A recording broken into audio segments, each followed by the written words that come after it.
Hello 2025 last Sunday ആയിട്ട് ഞങ്ങളൊരു movie കാണാൻ പോയിട്ടുണ്ടായിരുന്നു കേട്ടോ. അപ്പം ഹോൾ ഈവനിങ്ങിലെ വീഡിയോ ഒരു പാർട്ടിൽ കഴിയത്തില്ല, അപ്പോൾ അതൊരു 2-3 പാർട്ടായിട്ട് നമ്മൾ ചാനൽ അപ്ലോഡ് ചെയ്യുന്നുണ്ട്. അപ്പോൾ എല്ലാം ഒന്ന് കണ്ടു നോക്കാം.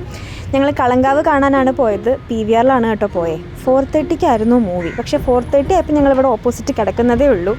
ഞങ്ങൾ സമയത്ത് എത്തിയില്ല. പിന്നെ PVR ആയതുകൊണ്ട് കുറച്ച് ടൈം എടുക്കുമല്ലോ എന്നുള്ള സമാധാനത്തിലാണ് കേട്ടോ പോകുന്നത്.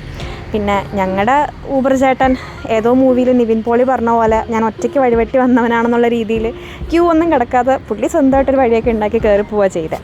അതുകൊണ്ട് കുറച്ചും കൂടെ നേരത്തെ എത്തിയെന്ന് പറയാം കേട്ടോ. എന്നിട്ട് തന്നെ ഞങ്ങൾ എൻട്രൻസിൽ നിന്ന് തൊട്ട് മുമ്പിലേക്കാണ് ഇറങ്ങിയത്. കാരണം വീണ്ടും ലേറ്റ് ആവുമായിരുന്നു, നല്ല തിരക്കുള്ളത് കാരണം വീണ്ടും ലേറ്റ് ആവുമായിരുന്നു. പിന്നെ ഞങ്ങൾ അവിടെ ഇറങ്ങിയിട്ട് നടന്നു പോവുക ചെയ്തത്. അങ്ങനെ ഒരു വിധത്തിൽ ആരെയും ഇടിച്ചിടാതെ കിട്ടിയ ഗ്യാപ്പിൽ കൂടെയൊക്കെ ഓടിപ്പടച്ച് ഞങ്ങൾ മൂവിക്ക് എത്തി. കാരണം എന്തായാലും മൂവി തുടങ്ങിക്കാണുമെന്ന് നമുക്കറിയാം. അപ്പോൾ ഒരു 10 മിനിറ്റ് പരസ്യം ഉണ്ടെങ്കിൽ പോലും മൂവി എന്തായാലും സ്റ്റാർട്ടായിട്ടുണ്ട് ഓൾറെഡി. അപ്പോൾ പ്രതീക്ഷിച്ച പോലെ മൂവി ഞങ്ങൾ ചെന്നപ്പോൾ സ്റ്റാർട്ടായിരുന്നു. ഞങ്ങൾ ചെന്ന് ടിക്കറ്റൊക്കെ സ്കാൻ ചെയ്ത് എല്ലാം കഴിഞ്ഞ് അകത്ത് കയറിയപ്പോഴത്തേക്കും മൂവി സ്റ്റാർട്ടായിരുന്നു. മമ്മൂട്ടി ആദ്യത്തെ ആളെ കൊല്ലാൻ വേണ്ടിയുള്ള പ്ലാനിങ് ഒക്കെ ഇങ്ങനെ പറഞ്ഞുകൊണ്ടിരിക്കുമ്പോഴാണ് ഞങ്ങൾ ചെന്ന് കയറുന്നത്. അങ്ങനെ സീറ്റൊക്കെ കണ്ടുപിടിച്ച് ഞങ്ങളവിടെ കയറി ഇരുന്നു. അങ്ങനെ ഇത് കഴിഞ്ഞിറങ്ങുമ്പോൾ ഇവിടുത്തെ തന്നെ പാരഗണിയിൽ നിന്ന് ഫുഡ് കഴിച്ചിട്ട് പോകാമെന്നായിരുന്നു പ്ലാൻ. അപ്പോൾ നമ്മൾ മൂവിയൊക്കെ കണ്ടു. മൂവി കണ്ടിറങ്ങിയിട്ട് ഈ ഫ്ലോറിൽ തന്നെയുള്ള പാരഗണിൽ കയറി. അങ്ങനെ ഞങ്ങൾ 2 ബിരിയാണി മേടിച്ച് ഞങ്ങളത് ഷെയർ ചെയ്ത് കഴിച്ചു.